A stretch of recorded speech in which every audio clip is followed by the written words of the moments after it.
Assalomu alaykum. Shpingaletni o'yish ko'rsatamiz. Shpingaletlar universal vstavkalarda kesiladi hammasi. 16, 18, 20, 22. 4 ta universal vstavka bor. Rom ruchkalari kichkina 16 lik kesiladi. Hozir buni o'lchaymiz.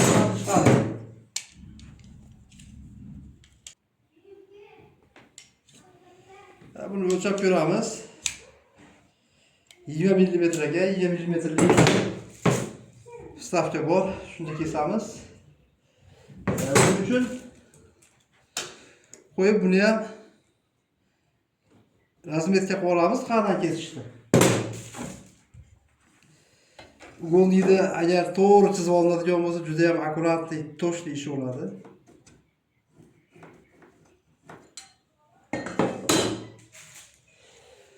Endi shablonimizni ichida, ichki qismida mashetida universal vstavkani kesadigan joyi bor. Bu o'ng tomonniki. Bu ko'rinmayapti, chap tomonniki.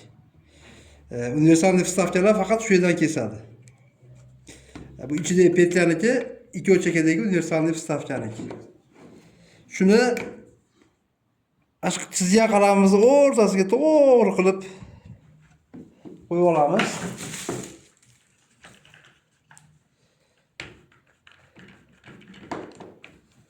Strupsinaga qatirdim. Endi bir tomoni strupsinaga qatmaydi buni. Shuning uchun shablonni mana yeriga maxsus joy qilingan, mana shu joyga eshikni tagida o'tkazib, strupsinani qo'yib, qotirgan joy qilib qo'yilgan. To'g'ri turishi kerak mana bu.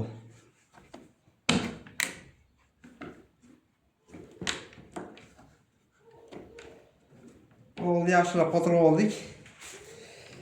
Endi universal vstavka tepasiga 20 mm deb yozib qo'yilgan. Buni qo'yamiz.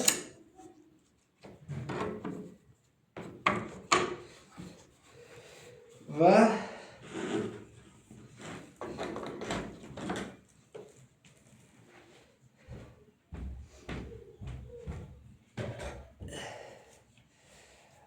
bu shpingaletimizni e'tibor bergan bo'lsanglar, bosh kichikroq ekan.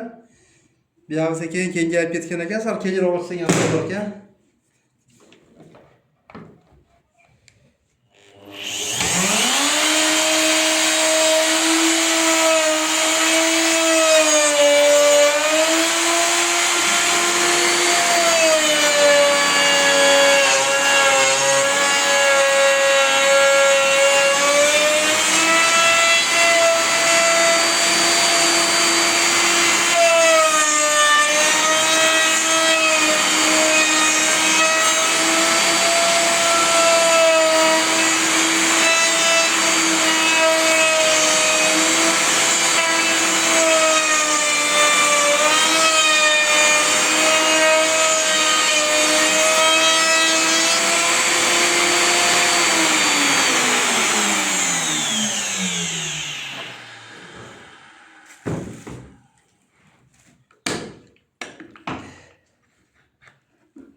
Shpingaletimiz tushadi, teskari machaga qo'ydim va bu yerda ulovi stameskada uriladi, olib tashlanadi.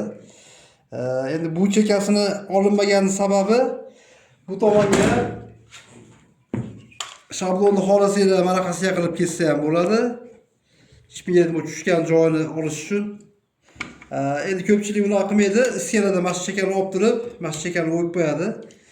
Biz hozir uni qilmaymiz. Biz faqat ko'rsatish uchun, demonstratsiya uchun qildik buni. Teskari machaga qo'yib ko'rsataman. Mana shu universal vstavkani boshqa qalamda qaydan chizgan bo'lsak, mana universal vstavkani shu joyini qo'yib to'g'rilasak, mana xuddi mana shu chiziqni o'zidan kesib qo'yadi. Bu to'rtburchak qilinadi. Shpingalet tushadi xullas. Qo'yib ko'rmadim.